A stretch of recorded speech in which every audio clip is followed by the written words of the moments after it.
What it is, what it do, what it be, what it poo. Haha, classic old bitch fart. Fuck me, it's another bloody episode of the podcast.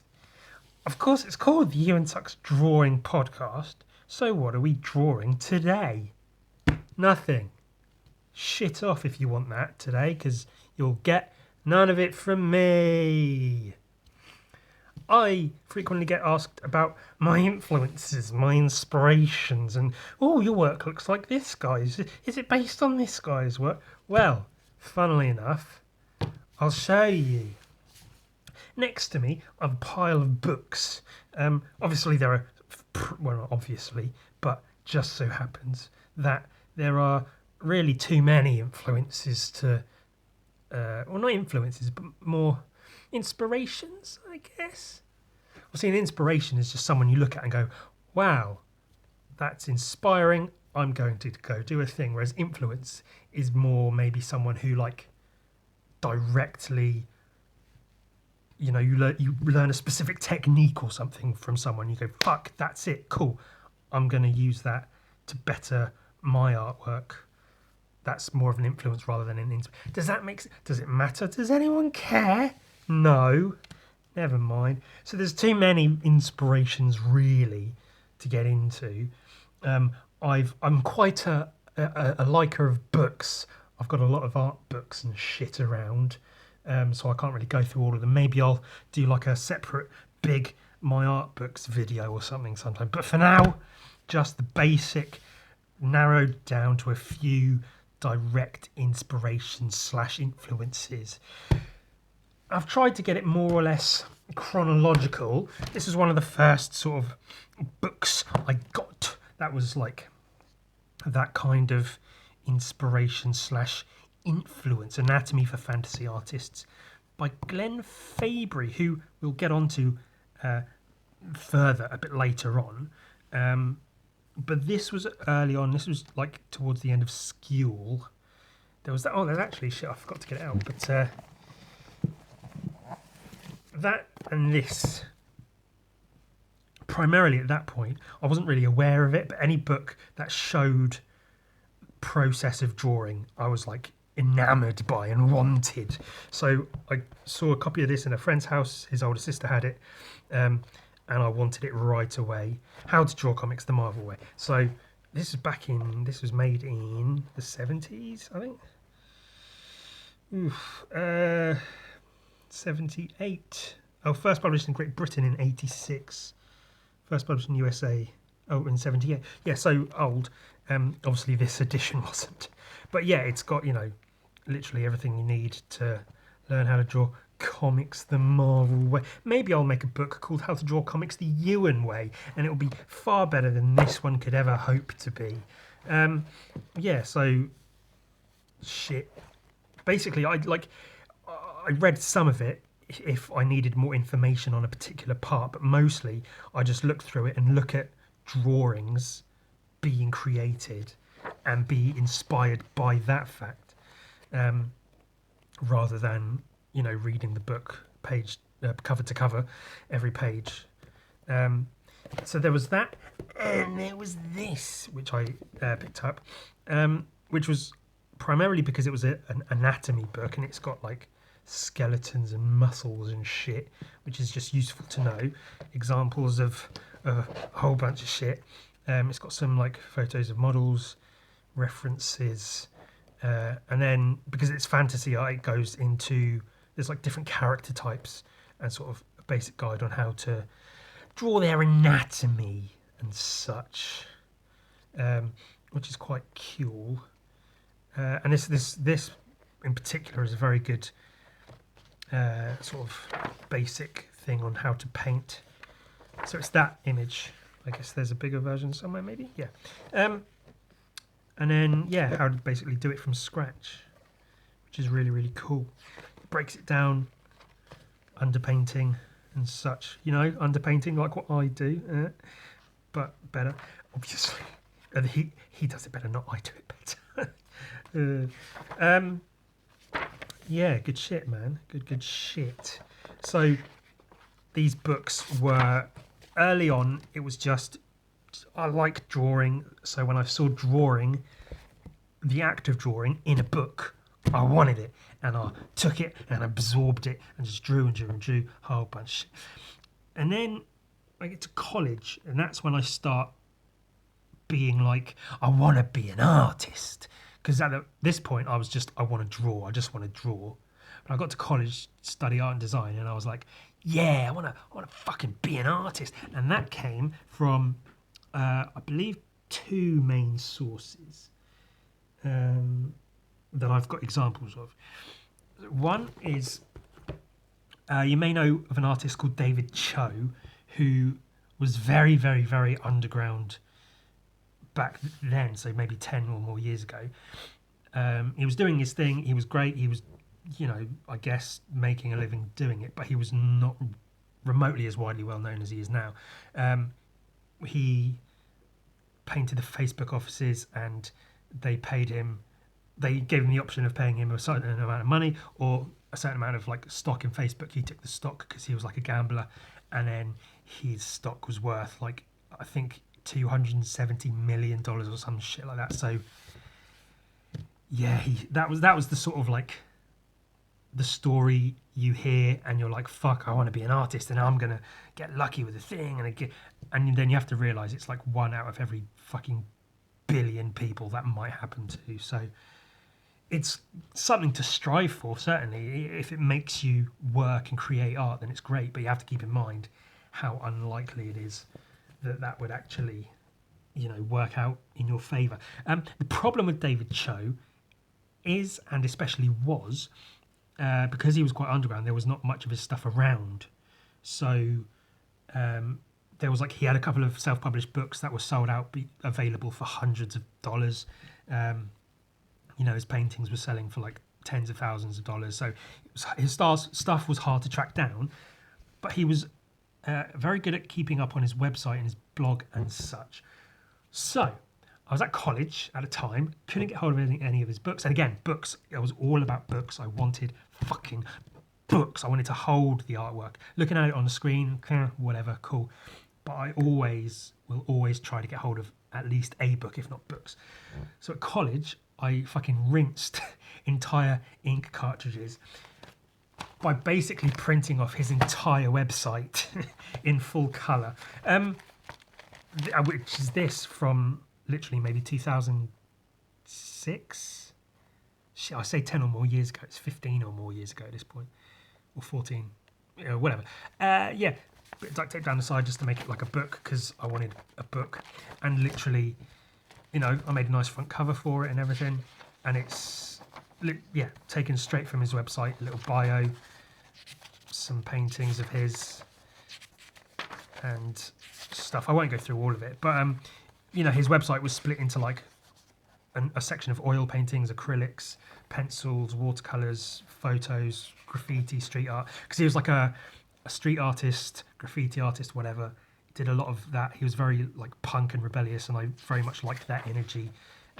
He did his own thing. He didn't worry about following trends or what other people were doing. He literally just did his own thing, and that I clung to more so than I should have. Where it came to, I was straight up just copying his shit, trying to put my own spin on it. But at that point, I was basically just copying what he was doing.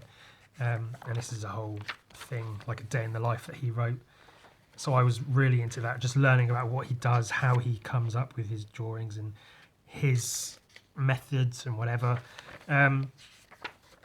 Drawings and such, very sort of urban artwork kind of thing.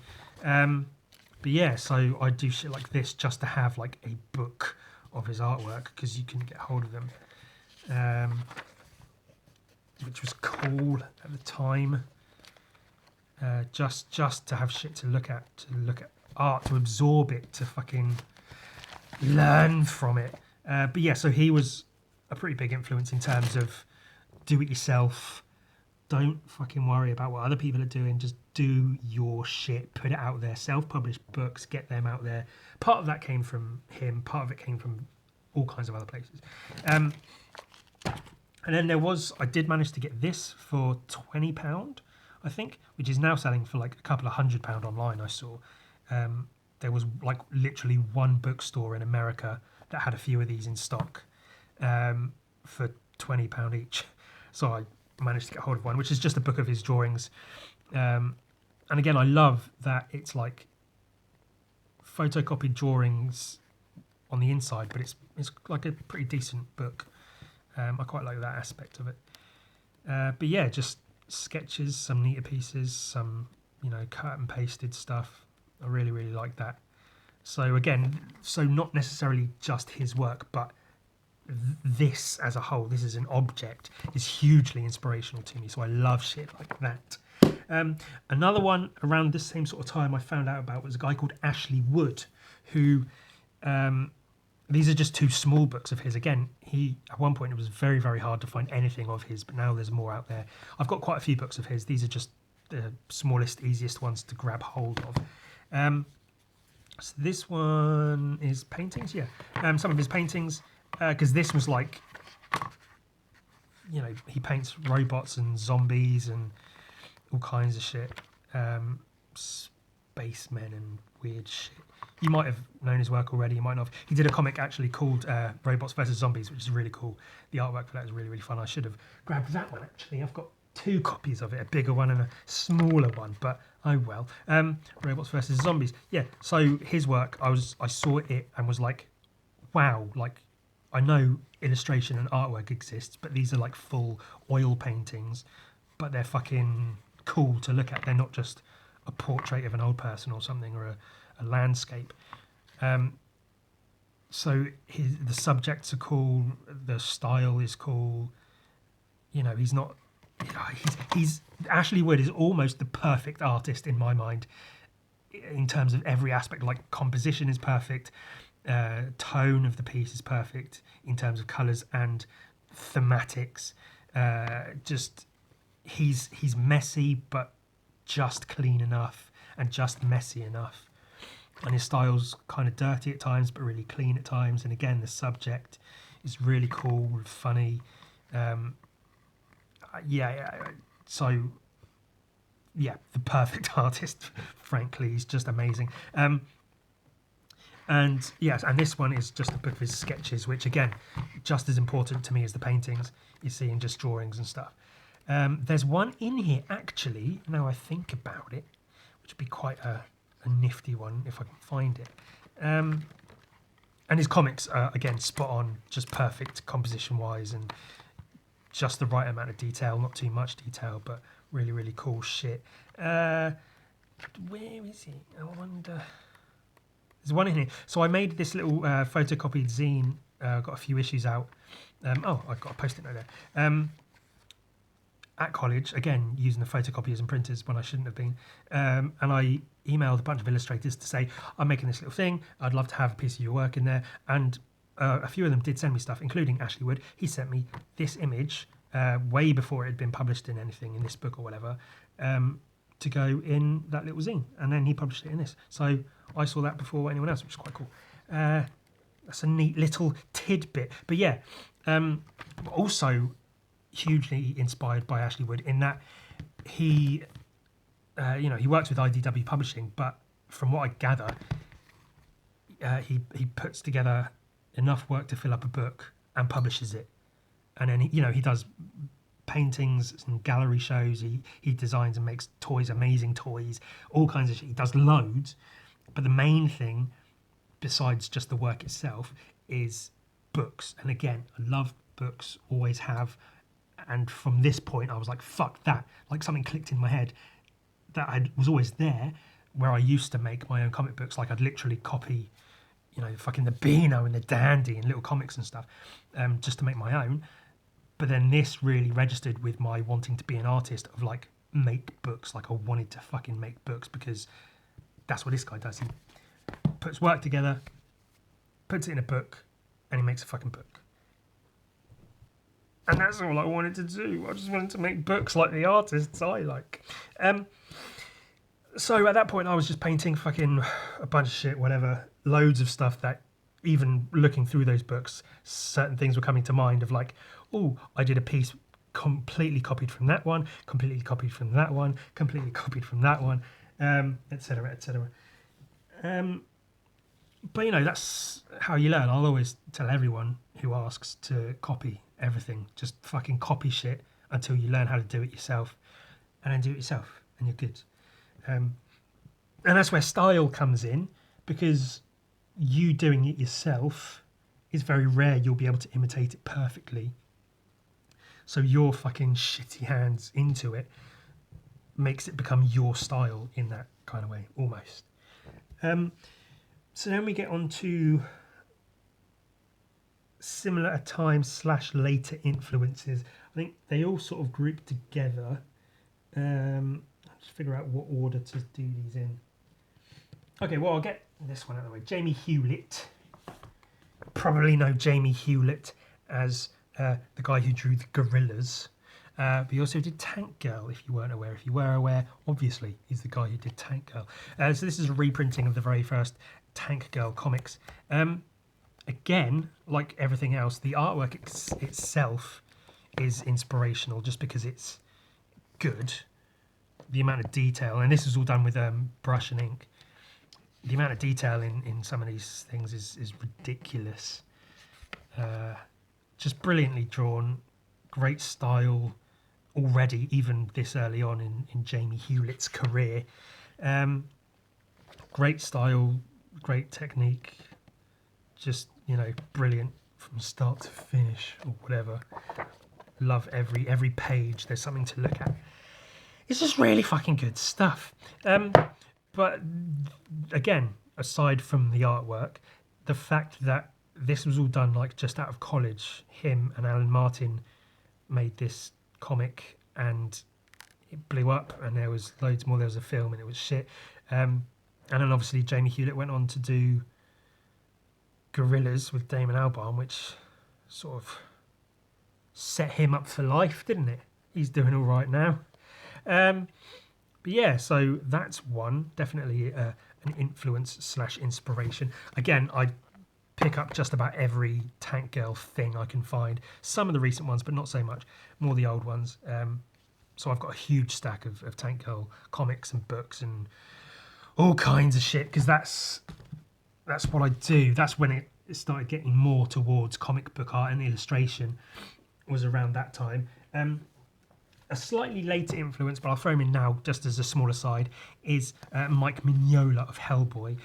This is one of my favourite Hellboy collections, the Chained Coffin and others.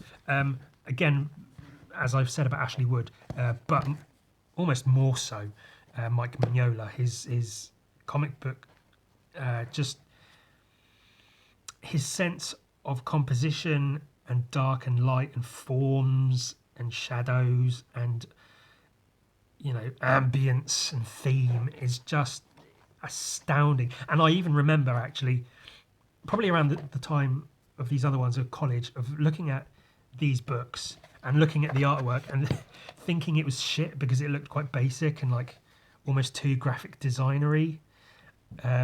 Especially, you know, you look at... So I loved this. Again, I was into David Cho, Ashley Wood, graffiti, punk, you know, balls to the wall, crazy, rebellious shit, and Tank Girl was very much that. Hugely detailed stuff, crazy ink work, you know. And then I'd look in the comic book shop and see this and be like, what the fuck is this? This boring shit. But then, you know, you grow up and mature and you realise, oh, he's actually fucking incredible. Like, ridiculously good. Even just something like that, just throwing that lizard in there, in that composition, is insane. Yeah, so a huge inspiration / influence. Always one to keep in mind when if you're doing a comic book page, for instance, to keep someone like him in mind of okay, how would he go about laying out a page and setting up shadows and shapes and things, because he's frankly one of the greatest to have ever done it. You know, just stuff like that. A lot of people do similar things, but it's very rare you get someone who's quite on point with it as old Mr. Hellboy man. Okay, so now we go on to what I guess you could consider the big guns.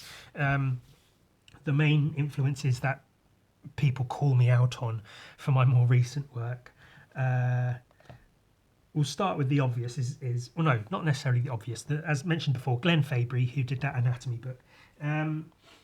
Mostly known. Where is his? Okay, cool. Sorry, one sec. Right, mostly known for the Preacher covers. This is a book collecting all of the covers from the Preacher, which I got specifically because it's that. And that's a painting. Like, that's fucking good with acrylics. That's an acrylic painting. Like, how,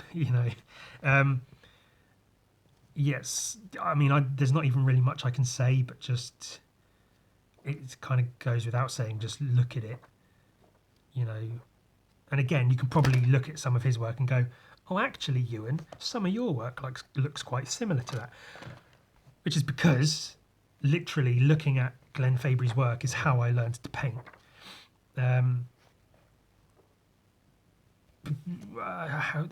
Ashley Wood is a very good one for this, where you can look at his paintings and you can see almost every single brush stroke. You can see the underpainting, you can see marker pen under the underpainting, you can see the oils on top. And by looking at that, it's almost, the painting itself is a tutorial on how to create that painting, because you can see how it's built up just as it is. And a similar thing with Glenn Fabry, if you pay attention to some of his stuff, is exactly that. He covers some of it better in some pieces than others. But if you, like I say, if you pay attention, you can see underpainting and layers and whatever. But then some of them, it's just fucking good. But you can see, because you can see it's acrylic brush strokes. He's not blended it in. It doesn't even have layers of that shade of paint. It's just there.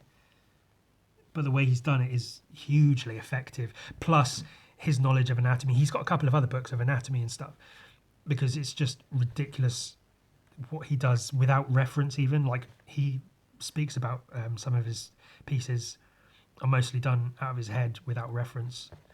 And the way he does anatomy and stuff just like that is outstanding, frankly. He's just really fucking good. I've been lucky enough to meet him and spend some time talking to him at a comic book convention. I've got a couple of pieces by him, just little sketches, but just always will be like pretty much my number one favourite. Not necessarily my most favourite artist of all time, but one I can easily bring to mind if someone says who's favourite artist. Glenn Fabry is always going to be at the top of the list of obviously he's there. And again, this was drawn, I think he probably used his hand for reference, but come on. It's just fucking good. So I was aware that he had done one of the... he did a lot of work for 2000 AD. Slain. Some of his work in here is ridiculous. I think this first bit is by him. Yeah, these black and white pages. All, again, hand-painted, which is obviously where my hand-painted comic books come from. Just ridiculously good. There's one page I always use as an example in particular here, where you can absolutely see the red underpainting, the pencil lines, a few layers of acrylics on top, and how he builds it up and up to produce what you see. He's just good, and that's, like I say, that's how I learned how to paint. I was looking at his paintings and going, oh, okay, so you start with a thing, and then you build a thing, and then cool. So I was aware he had done, because I saw online, one of the Judge Dredd Batman crossover comic strips. So I was lucky enough to find this book in a shop which had it in. Is it towards the front or the back? The back, I think. Yeah, cool. Because I was looking up Glenn Fabry artwork online, and I saw one particular image. I saw this page specifically, and I was like, fuck, that's really cool. Look at the fire and the skeleton and textures and all the shit going on. Like, that's fucking cool. Wow, I love it. I want it. So I tracked down this book specifically for this story, which is a lot of what I've done actually. So this is a compilation of old Judge Dredd stories. Yeah, so if you look on the front, art by a bunch of people, including Glenn Fabry. There is one 6-page strip in here, which is painted by Glenn Fabry. There's a bunch of other good artists as well, but in particular, it's not even like his best work or anything, but this is what I do. I find anything I can with a certain person's art in it, just so I have a book with their art in it. Like I said before, that's all I want to do, is fucking have books of people's artwork. I fucking can't find it at all, but it's in there somewhere. But that's what I do. Find books, however much or little of a person's artwork is in there. That's what I fucking want. So around this time, I knew the name Simon Bisley, but I haven't really sought out much of his work. Turns out, the very first story in here is fucking Simon Bisley. So Simon Bisley is like Glenn Fabry, but fucking wild. Because again, the painting techniques are similar, but they're just a lot sort of like harsher and more full on with Simon Bisley. Whereas Glenn Fabry sticks to very strict anatomy and stuff. Simon Bisley does not necessarily do that. He does have a knowledge of anatomy, but then, you know, he'll have like funny little graphic things in there, which I'm obviously guilty of stealing for my comics too. But yeah, I really, really loved how, you know, he'll throw in really nice textures and stuff, but then just have bold colours and graphic bits and, you know, just well-drawn stuff mixed with sort of more goofily drawn stuff, but it all works together. Yeah, so from this book, I was like in love with Simon Bisley stuff and did exactly the same of trying to track down every little thing I could of his. And so I've got a bunch. There's a few others in here. We'll get onto more of that in a bit. So there's also this. This is the first one Bisley did that really, really sort of made his name what it is.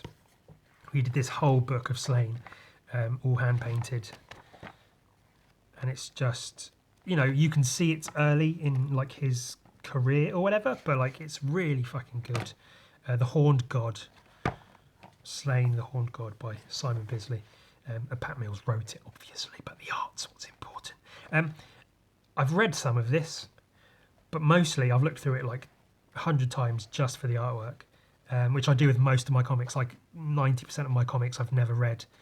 I literally just bought specifically for the art, or specifically for the artist who draws it, really. But yeah, a lot of this is sort of like, okay, yeah, cool, but then there are bits in it that's like you can see this is so early in his career, but you can certainly see where he was, you know, making his mark and building and such. That's pretty neat. Yeah, so that's a big one in the old Simon Bisley catalogue. And I've got a couple of examples where, yeah, so there's this book, which is Heavy Metal Dread, which I think was Judge Dredd strips, which were printed in Heavy Metal magazine. A lot of them in here are Simon Bisley. I love this because if you look at it, it's just like marker drawings, just like pens and markers and stuff. But then he's also got acrylic paints on top of that in certain places. Oh, excuse me. Which gives it a really weird style. So yeah, so there's like bits like that where it's like kind of, I don't want to say goofy, like just marker pens there.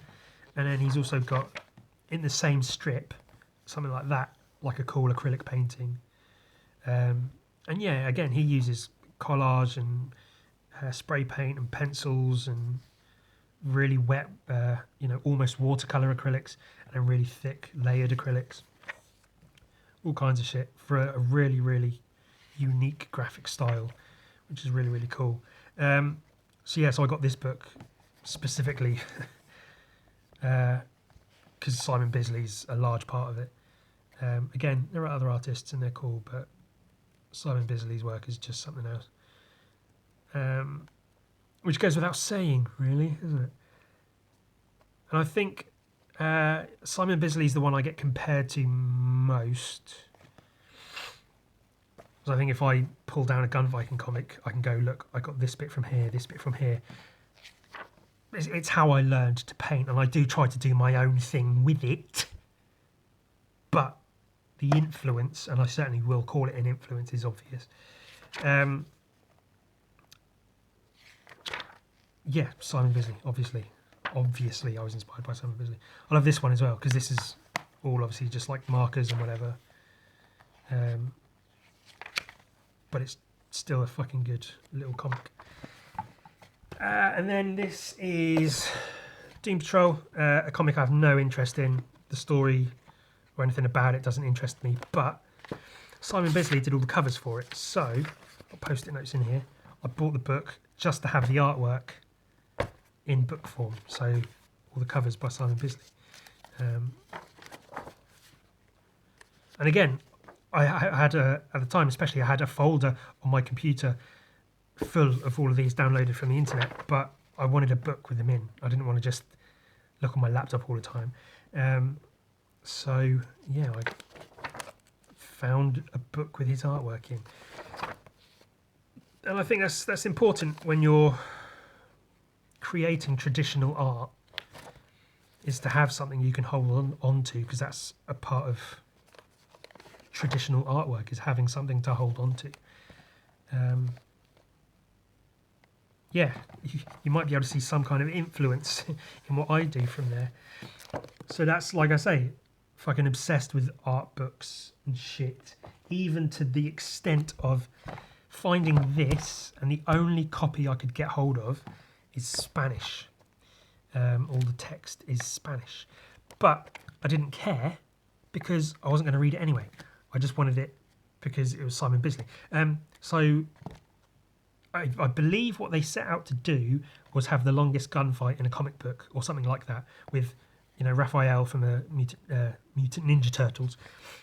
And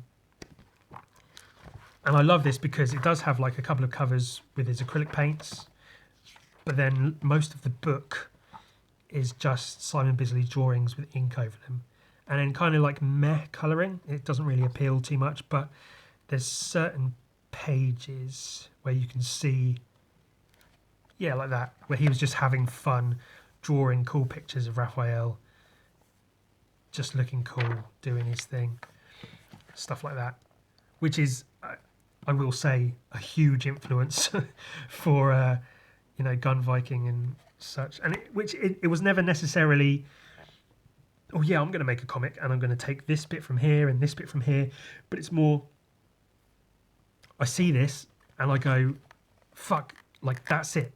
That's what I've wanted to do, and this has shown me, do it. Fucking just do it.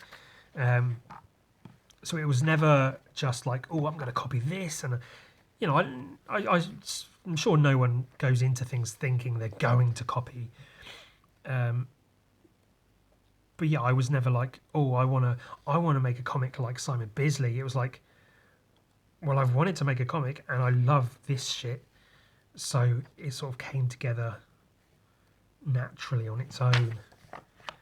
Again, I'm probably I don't know, showing just like myself up, be like, well, you thought I was original and funny and good at art, but turns out I just copy all my shit from other places.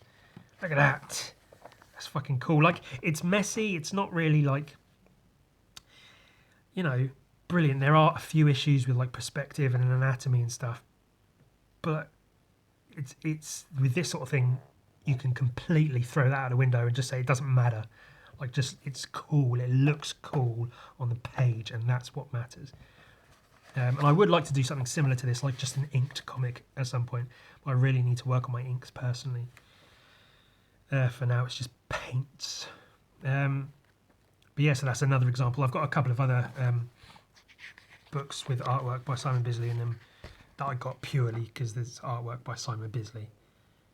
And then we'll go on to there's a guy in here called Greg Staples, who I always thought was like this is his artwork, was sort of like almost midway between Bisley and Fabry, and sort of like but I've come to really love his artwork more recently. Again, you can see like the underpainting is left for shadows and stuff, which is the technique. It's not necessarily copying one person or another. It's a useful technique for painting, you know, quickly in a certain way to produce a certain piece of work. But then, so after this, it almost bleeds into one another from the Glenn Fabry story in this book to one by Jim Murray, who, if you know the TV show Spaced, he did like the artwork that was used in that. And this is his. It's hand painted, which I don't know if you can see on like the screen or whatever, but like it looks computer generated almost at points. And the fact that it's all hand painted is just ridiculous. Like the detail and the layers and shading it takes to get to that. Like that, look at that, fucking look at that. That's hand painted. Like, what the fuck? How do you fucking do it? The hands I was covering, sorry. Like, it's ridiculous, man. Another cool thing is the fact that Glenn Fabry, Simon Bisley and Jim Murray are British, to the best of my knowledge. Obviously working for 2000 AD, it stands to reason. Yeah, definitely three of my sort of top tier favourite artists, because their work is just great. It's different. There's always, and I'm bringing this up in a video at some point, the problem of picking up a comic book that has an amazing piece of artwork on the front cover. It might be hand painted or whatever, and then you open it up and the comic itself is just shit, just garbage, bland, flat, you know, computer colours like every other comic. Look at that. But with this stuff, it's like, it's just incredible artwork throughout, which is what I love. And again, that's something that was always in my head of like, that's what I want to do. You know, I'll do it in my own way. I'll try to anyway. Try not to be influenced too much. Just ridiculously good artwork, man. Yeah, I'm just going to sit here and look at this now. I think there's a couple of other really cool pieces in here. Well, I say a couple. Every page is just, there's something fucking incredible to look at. And look, like this one here, you can see he's done the background in like with an airbrush, and so it looks like it's actually blurred in the background, but it's all just painted in one layer. Just bananas. Oh, just look at that. The shapes, the fucking weight to it all. Ah, fuck. Yeah, so Jim Murray was like I liked Glenn Fabry and Simon Bisley, obviously, but then I saw Jim Murray's work and I was just like, whoa, what the fuck? This guy is something else. And not that he's better or anything, he's different. And we'll finish with this little one. Literally, it's very, very thin. Batman and Demon, a tragedy. It's just like a little, almost like a fairy tale. A lot of it, I think, is in rhyme as well. it's in the Batman universe. Bruce Wayne is this like bat demon who goes killing at night, and it involves, certain other Batman characters and villains and heroes and whatever. By Jim Murray again. The artwork is just phenomenal. It's also cool. It's like in a fantasy setting, but it has like an urban kind of look to it, which is quite neat. Poison ivy there. But there's a few pages in particular. I mean, that's phenomenal. Again, all hand painted in that style. Just amazing. So these are the sorts of things that influence me. Again, I think I've read this, but I don't really remember it. But again, I've looked through it hundreds and hundreds of times just for the artwork. And I think like most of my art book collection is actually comic books that I consider art books, just because every page is full of art. And yeah, I'll look at them over and over again. Which again is pretty much what I wanted to do with Gun Viking, was just have it be cool artwork. The story's there is a story just about, but ultimately I just wanted it to look cool. And I think I've been successful. So yeah, that's some of my inspirations and influences. I hope you don't think less of me now that you've seen where I've directly copied all of my good bits from. I like to think I have at least some originality, but if nothing else, that was a large part of how I learned how to draw and paint and go about producing comics and having, something in my head to say, yes, go and do it, make books, make comics, put them out there. And again, a small part of like my huge catalogue of inspirations and art books and such. I hope you liked it. I'm quite tired. I hope I wasn't too droning during that. The end.